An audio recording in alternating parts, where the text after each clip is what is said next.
ಸಿರ್ಸಿ ನಗರದ ತೋಟಗಾರಿಕೆ ಇಲಾಖೆ ಆವರಣದಲ್ಲಿ ಜಿಲ್ಲಾ ಮಟ್ಟದ ಫಲಪುಷ್ಪ ಪ್ರದರ್ಶನ ಹಾಗೂ ಕೃಷಿ ಇಲಾಖೆ ವತಿಯಿಂದ ಸಾವಯವ ಸಿರಿಧಾನ್ಯ ಮೇಳ ಜನವರಿ 31ರಿಂದ ಫೆಬ್ರವರಿ 2ರವರೆಗೆ ನಡೆಯಲಿದೆ ಎಂದು ತೋಟಗಾರಿಕೆ ಇಲಾಖೆಯ ಜಂಟಿ ನಿರ್ದೇಶಕ ಡಾಕ್ಟರ್ ಬಿಪಿ ಸತೀಶ್ ತಿಳಿಸಿದರು.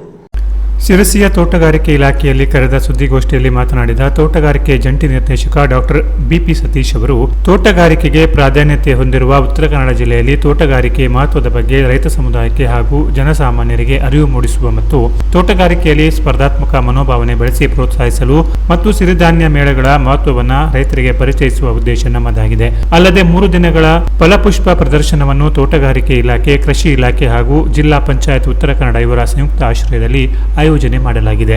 ರೈತ ಬಾಂಧವರು ಮತ್ತು ಸಾರ್ವಜನಿಕರು ಇದರ ಉಪಯೋಗ ಪಡೆದುಕೊಳ್ಳಬೇಕು ಎಂದರು.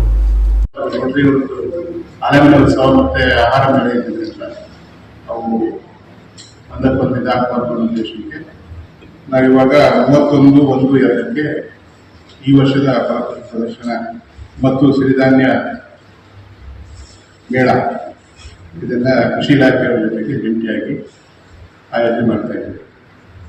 ಕೃಷಿ ಇಲಾಖೆಯವರು ಈ ಸಿರಿಧಾನ್ಯದ ಬಗ್ಗೆ ಹೆಚ್ಚಿನ ಒತ್ತು ನೀಡಿ ಜನರಲ್ಲಿ ಅರಿವು ಮೂಡಿಸುವಂಥ ಕಾರ್ಯಕ್ರಮ ಮಾಡ್ಕೊಂತ ಜನರಲ್ಲಿ ಗೊತ್ತಿದೆ. ಈಗಾಗಲೇ ಮೊನ್ನೆ ಸಿರಿಧಾನ್ಯ ಅಡಿಗೆ ಆಗಿದೆ, ಆಮೇಲೆ ಅಡಿಗೆ ಖಾದ್ಯ ತಯಾರಿಕೆಗಳ ಸ್ಪರ್ಧೆ ಆಗಿದೆ. ಈಗ ನಮ್ಮ ಜೊತೆ ಸೇರಿಕೊಂಡು ಸಿರಿಧಾನ್ಯ ಮೇಳ ಮತ್ತು ಪ್ರದರ್ಶನ ಮಾಡ್ತಾರೆ.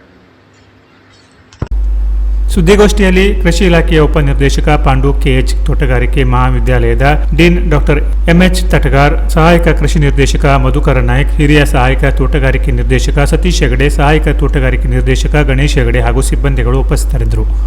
Canara plus news, Sirsi.